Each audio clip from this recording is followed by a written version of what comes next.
Hey folks, welcome back to another episode of Eddie Plays. I'm your host Eddie. Today we're going to be watching The Expanse, Season 1, Episode 3, titled Remember the Can't? Yeah, Remember the Can't. So I'm going to be watching and discussing Episode 3. I don't have any announcements aside from if you want to stay up to date with news regarding this, these reactions and discussions and any other media that I put out, you should follow me on Twitter to get the most up-to-date news. If you want to support me financially, only if you can find me on Patreon as well. And if you want to read some of my written works that I'm working on, you can find me on Royal Road. And if you want to get an announcement, get a notification anytime I put up a new video, you can hit that bell icon. But anyways, links to the Twitter, Royal Road, and Patreon, you can find those links in the description box below. I should write this down and have a proper script because I am just going off the top of my head, saying what sounds right, and I hope that's good enough. Anyways, I got nothing else to say. Well, actually, that's a lie. I'm looking forward to this episode. That's what I have to say. Anyways, enough is enough.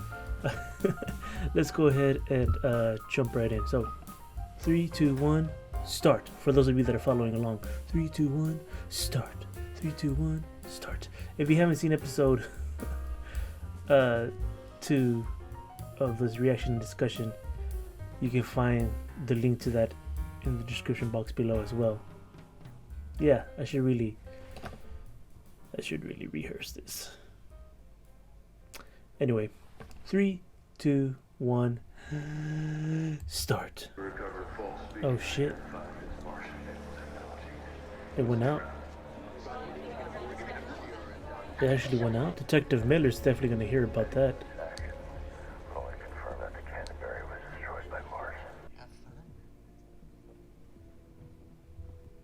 Oh, he's there to see his lady. Or maybe he just wants to talk. What's he showing him? Stay calm. Unse kolting gut. No, stay calm. Unte kolting gonya gut. Topo truyeke. Stay calm. Unse kolting gonya gut to puchuyeke. Better. Every time better. I'm a good teacher. Why don't you stay off the streets, stay okay? It could get dangerous out there. Maybe you too. Alright, so he's learning something, right? We'll see. I'm sure it'll be revealed. He's gonna walk out there and they're just gonna be like, man, he's fast. Everybody's been pissed about the extended water. What was that look? Losing the Canterbury is just going to make that worse. Radicals are going to try to exploit the situation. We're an Earth Corp. We will remain impartial. Ah, they're an Helix is an Earth Corporation. Got it. I did not know. Come on, man. It's all over the freaking news. How did you... How did you just notice it until now? Julie Mao was on it. I checked the logs. All her shipmates were crewed up out of the same dock workers local right here on Ceres. I mean, OPA. Good riddance to them all. This was a favor. She's not on Ceres, so I'll run that up the line, and then Daddy Warbucks could bother some other station chief that he thinks he owns. File the report. Close the case. Enjoy your tax-free bonus. He can't let it go. He can't let it go. He's that kind of detective, right? You know, he's a little dirty. He's a little good. He's mostly good. Is there like their identification, like chip that was in the back of the neck? First time I saw it was on the other dude. We're prisoners. We have the right to legal counsel. Hey, get up! Come on, hey, go! Whoa. Put him down. Okay, just put him to sleep. Yeah, I'll say that Jim would have made a shitty captain. Or a shitty anything. right? He's like putting his own emotions first. Where are you taking him? We're gonna die. I don't know, man. Maybe. Hopefully not.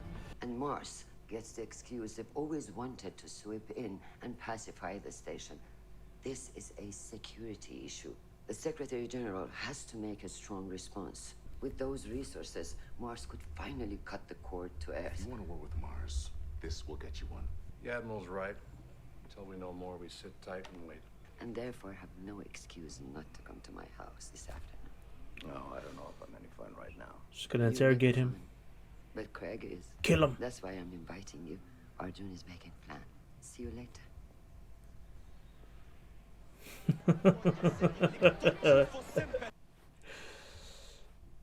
Yeah, that didn't sound malicious at all.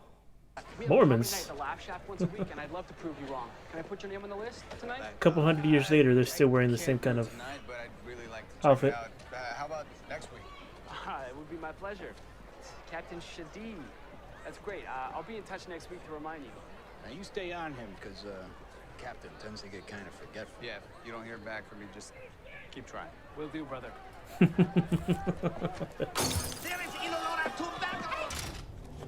She's so angry.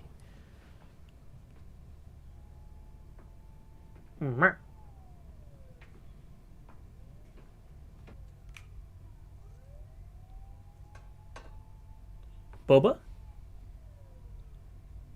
8 years ago, aboard the UNN Jing Fei, you assaulted a superior officer. Not technically. He ducked my punch. I broke my hand on the bulkhead. You were dishonorably discharged. He ordered me to fire on a Belter ship. He was a smuggler? Who was smuggling people. You had no way of knowing that at the time. But I was right. He's trying to get him upset. I never asked. And Jim is emotionally unstable at the moment, so that shouldn't be that difficult. Homie got high as fuck and then started an interrogation. Mad props. Mad props. I'm sure more information about that will be given later on. She lured him here for a conversation because he rolls over easy. Our operatives caught an OPA agent with Martian stealth composites. Oh, that's the Holy Grail. Mars is working with the OPA. Mars killed the cats! Hey, back these guys up. You taking their side, kid. You stay there, right there. Coleman gotta die sometime. about now. Give the Martians their water! Hey! That would explain your interest in her, huh? How much are they paying you to find her? I'm not judging.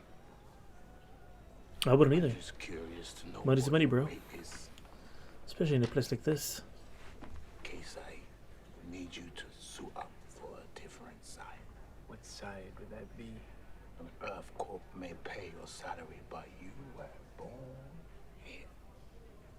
Ceres will need men like you in the days to come.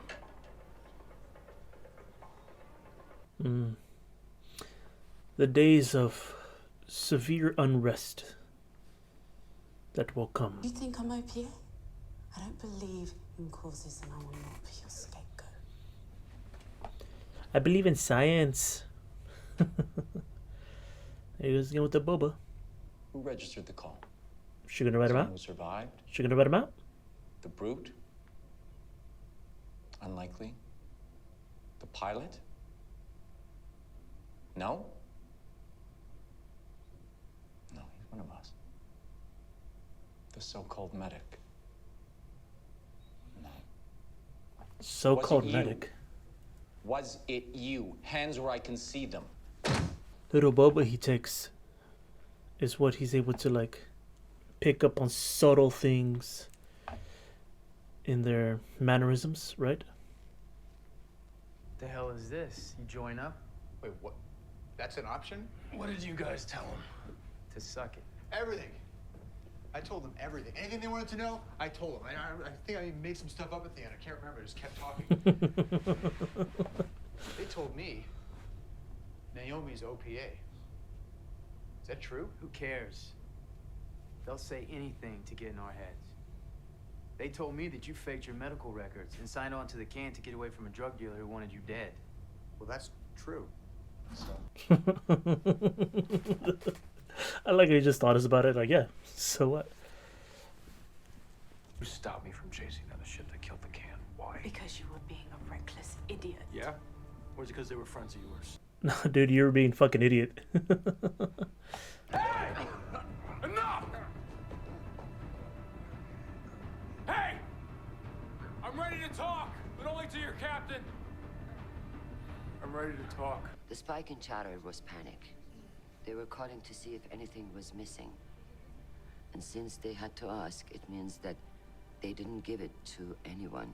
They didn't destroy the Canterbury. Then who did? So maybe she's not... Okay, so I had a theory in the end of the last episode that she was probably trying to start a war, but theory debunked. Mars is innocent. That the Canterbury was destroyed through the actions of Naomi Nagata, an operative of an OPA sleeper cell.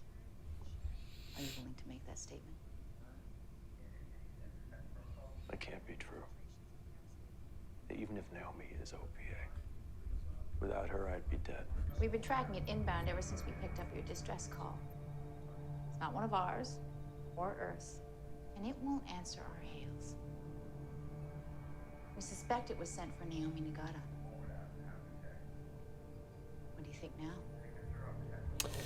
How big is the OPA? It's a detail I must have missed because I was thinking they're just some rogue group of individuals, right? But it's starting to see like it's just probably a really big, powerful group.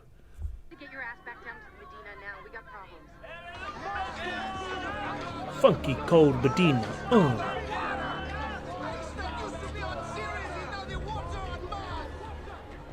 Brett right here. Rusty Bird. Come on, Gia's down there. What? She kind of needs us here, pal.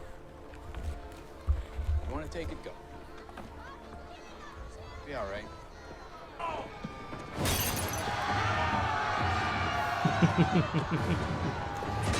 It only takes one. Kids in there. OPA, OPA, OPA, OPA, OPA, OPA. Okay. I got into it. You know, I just enthralled in it. Respect to stab me in the chest. They sell it at the shop on 25th and 8th. We may have stopped a war. We were very young. A couple of us played cards at your house. I remember I didn't like to be excluded. Well, you always lurked on the side. Quiet, obedient, but watching. Finally, one night, you demanded to play. Well, we had a few. You were, I don't know, however old that is. We let you in. You didn't take any hands, but you clearly understood the fundamentals. And when the deal came to you, you called your game. Tennessee, three-finger hold'em. Tennessee, three-finger hold'em. Very seriously. He asked you how to play. You said, we each get 5 cards. You dealt them out. Then you pointed to the far end of the yard and you said, now. Whoever gets to the tree first wins. Dropped your cards and we're halfway there before anyone else realized what was happening. You will do anything to win. Just like your father. Ooh. That's what got him killed. Oh. I won't play with him. Oh, damn. Oh, damn. Oh, she's hurt. You can see she was hurt. That was really good. She did a little lip quiver. Oh, man. Stay calm, okay? Ty koltingo nie get. Почуєте. Come on, guys, it's over. Just go home. Miloda be home. Tona, it's not over, Urta. It's just beginning. Yep, I know it. He's too nice to last a long time.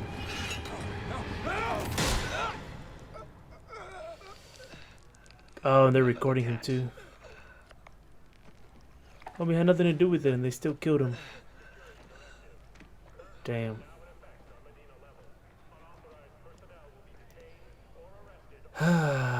Son of a bitch. I liked him. That's the end of the episode. Nothing else? Nothing else. Oh, wow. God. Homie got killed, and he was a good guy, I think. You know. And you know, he even tried his thing where, you know, that the lady was teaching him, and it just didn't work. It just didn't work. Oh man. God damn it.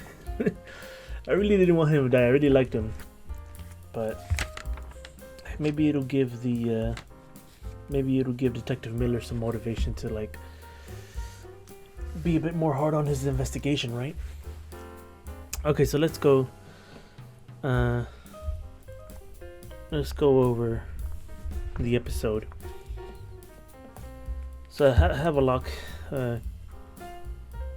killed. I have a list of names here who seem like important individuals. One thing I didn't know, I must have missed it in the first episode, but like Star Helix, the security, it's not a police company, right? But it's not like an actual police force, but it's just like a security force that just, I guess, you know, is able to keep order. So Helix is an Earth Corp or Earth Corporation. There was a lady who was ordering them around when they first got onto the. It was called the Donegal,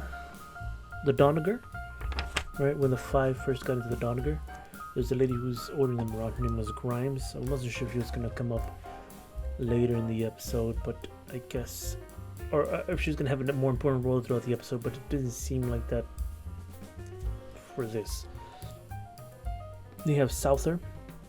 He's an admiral. He's the guy who was I think I recently saw him in the show. Whatchamacallit? Jack Reacher. Right? So admiral. He's an admiral. Let's see. DeGraff, Mars Ambassador, the guy who I thought was not that old, was apparently really old because he knew Christian when she was just a young girl. Probably like a kid, really.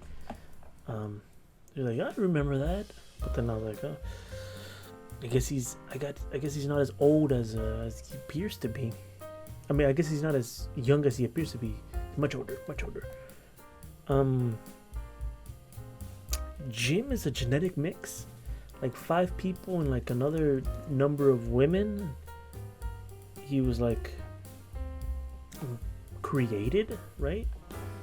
So that's interesting.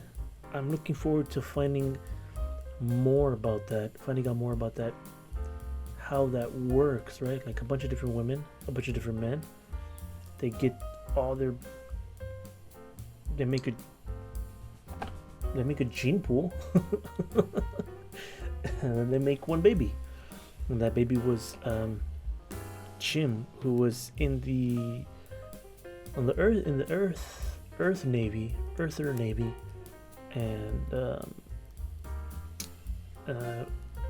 just took an attack on his captain, on one of his lieutenant, a superior officer, and he broke his hand. So the Holy Grail, in the last episode, I was like, oh, what's the Holy Grail? But it was just stealth technology is what it is. So Martian stealth composites, Holy Grail. We meet Anderson Dawes, a cool actor. I'm gonna come back to like the whole stealth thing because like that was a really big thing about this episode here.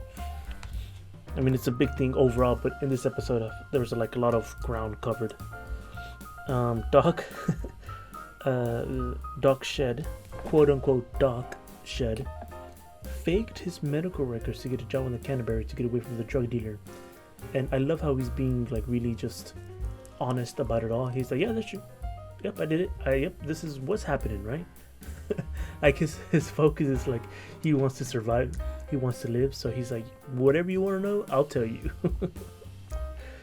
But I guess, you know, if he faked his medical records to work as a medic on the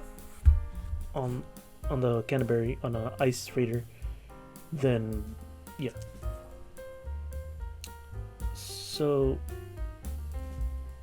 I had theorized that one of my theories from the previous episode was that Christian was maybe trying to get a war going, trying to start a war, but it seems now more that she is actually trying to prevent one.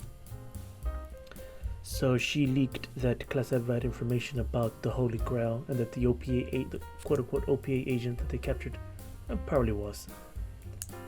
She leaked that information to De Graaf, and then he leaked it. You know, he leaked it to Mars, and then they immediately started communicating to all their stealth tech regions, and that just, you know, is in the show that let them know that they were checking their inventories, so Mars didn't give away a piece of stealth tech, and so that confirms that the Mars and the OPA are not working together. And I can't remember. So the whole, what was the revelation that it was something about like that? So Mars didn't shoot down the Cant. What was it specifically? What I can't remember what it was that revealed it. But that was another sort of small discovery, right? That the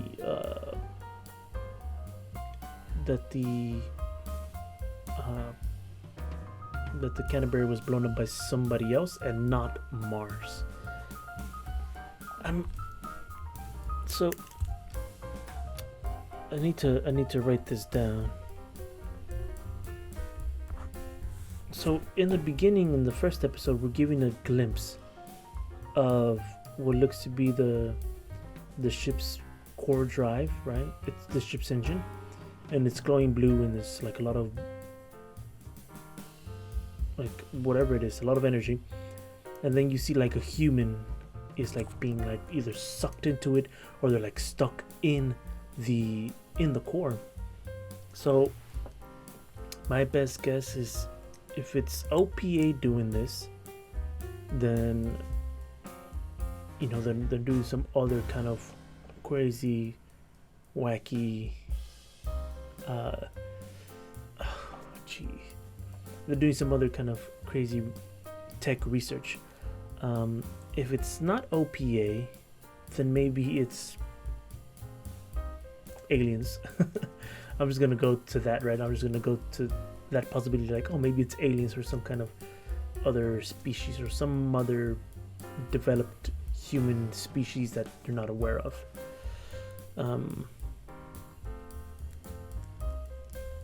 So that's what I'm thinking. If it's not OPA, then maybe it's like a private company or something. But now they're trying to avoid war. But OPA seems to be like a scapegoat for a lot of things, right?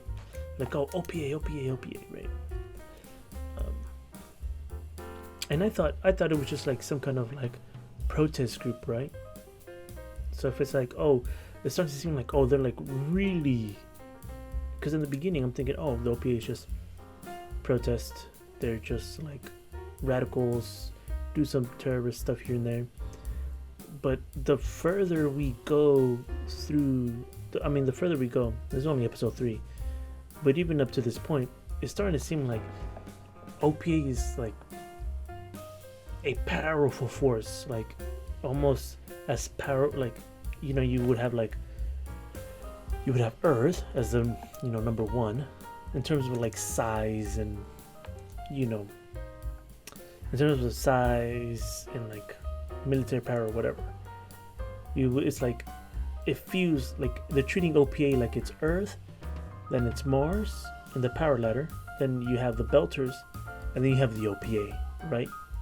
And like the OPA is like a very strong force. Like there's just so much talk about it that is making me think that they're either just a convenient boogeyman, or they are just as powerful and as dangerous as they're saying they are, as everyone is saying that they are, right?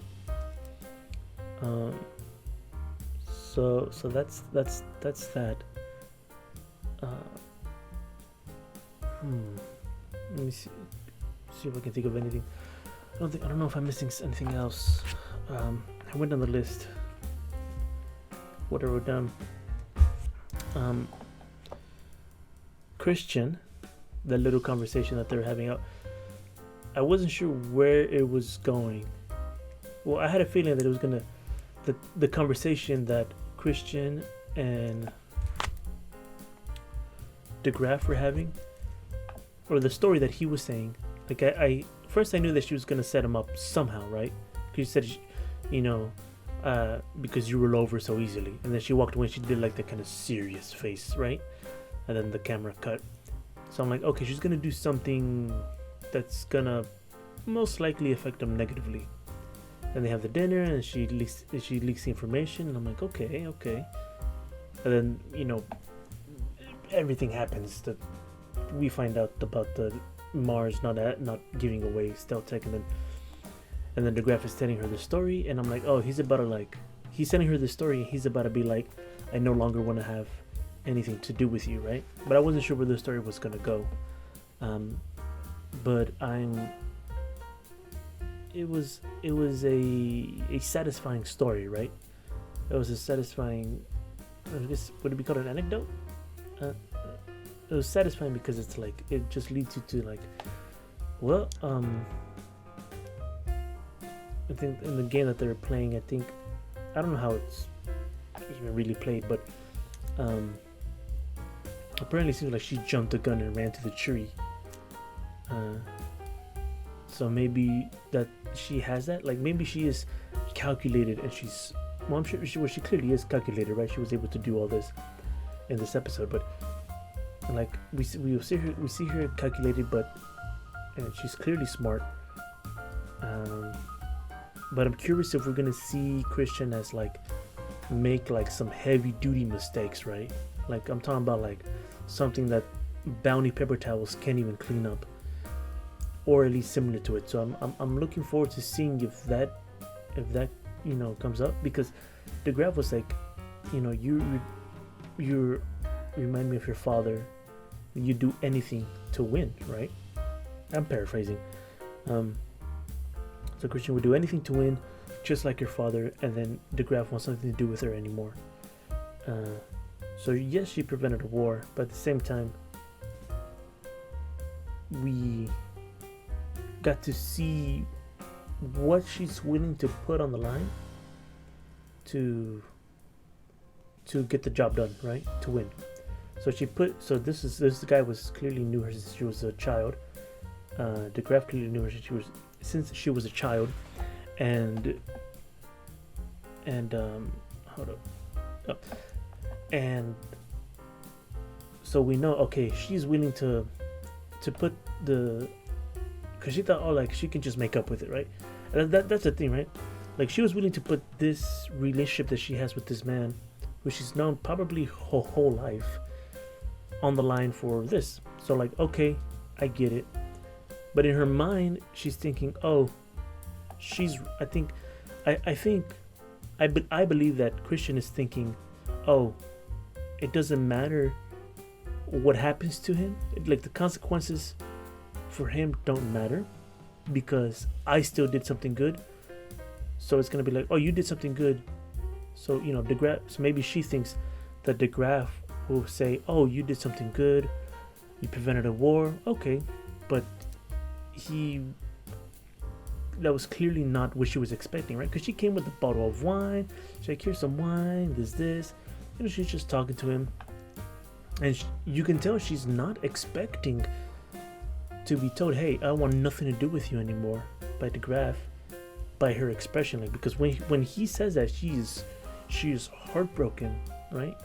And up until that point, she's probably been able to get away with a lot of things because she won, and maybe the consequences were light, but people either forgave her, or she was like, the ends justified the means, and the ends just weren't that bad, right?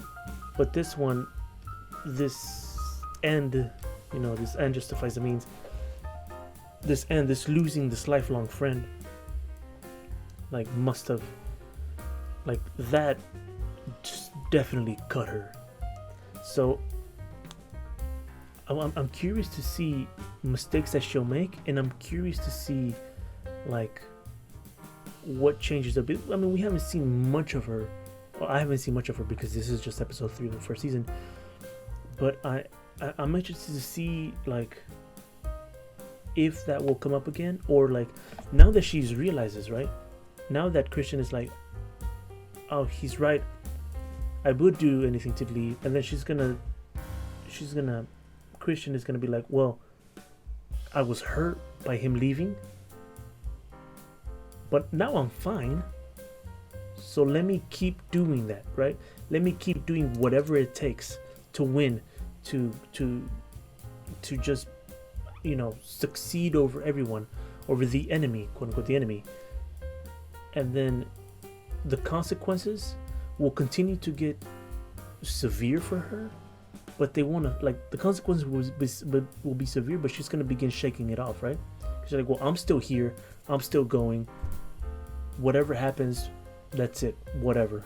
Like, because if she recovers from this, you know, lifelong friendship breakup, then she's going to be just, I think she's just going to be like, well, you know what? I can do it. I can clearly do it. So let's keep doing it. Let's keep doing whatever it takes. So I wonder if they're going to go that way with her character. I mean, we'll see. I hope, you know, the seasons are already made, but I hope that is the case. I hope that they do take a character that direction where it's like, yeah, she's gonna be, you know, just fuck everything else, I'm doing what I'm gonna do, you know, all day, every day kind of attitude. So that's what I think, that's what I hope will happen, and that's what I think will happen. And I think it would be interesting to see, especially in a situation that involves I was gonna say intergalactic politics, but I guess it's just solar system politics, planetary politics, war and science. So I'm very curious to see that. And she has no oversight, right? Back to episode 2, she has no oversight. Nobody's like, she doesn't answer to anybody. So even more leeway to just do what she pleases. To do as she pleases. Certainly an interesting character. So far, one of my favorites. One of my favorite characters. Oh man, the death of my homie Havelock. I had to look up his name. The death of Havelock. He was too good, right?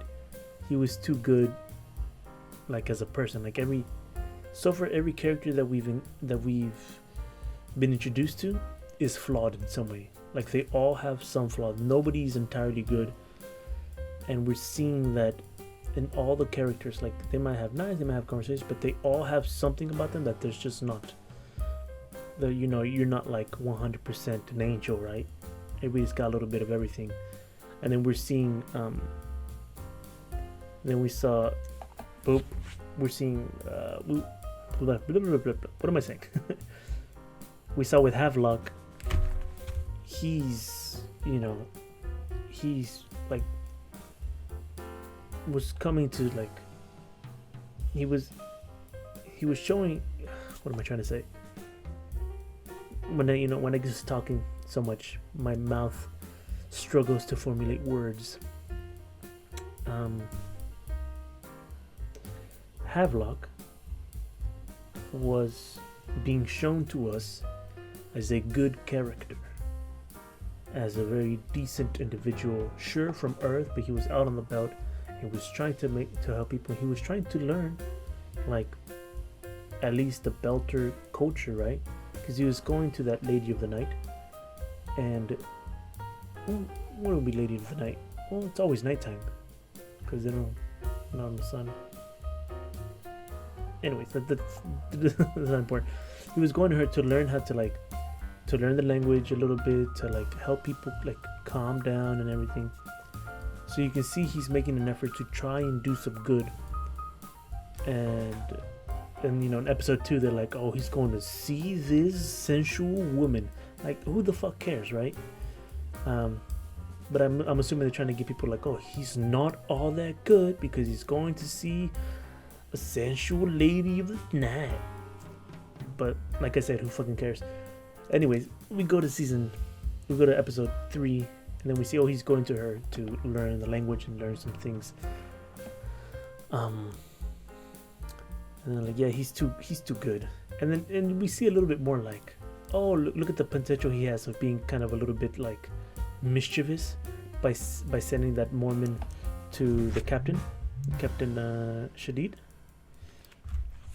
So he's like, oh look, he can be a little bit mischievous, and you can see, like, there's probably, like, there could be a little relationship between Havelock and Detective Miller. So I'm assuming that he's dead right now, but he's probably alive. So all this is based off of him possibly being dead. Let me go over here. Let me go to the episode description for episode 4.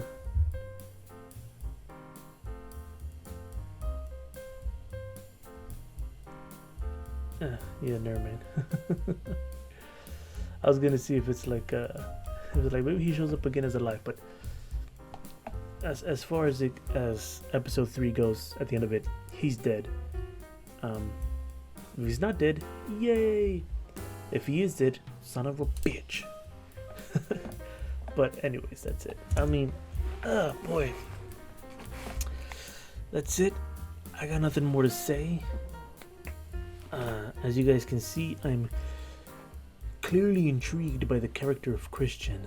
I'm looking forward to see how she develops after that interaction with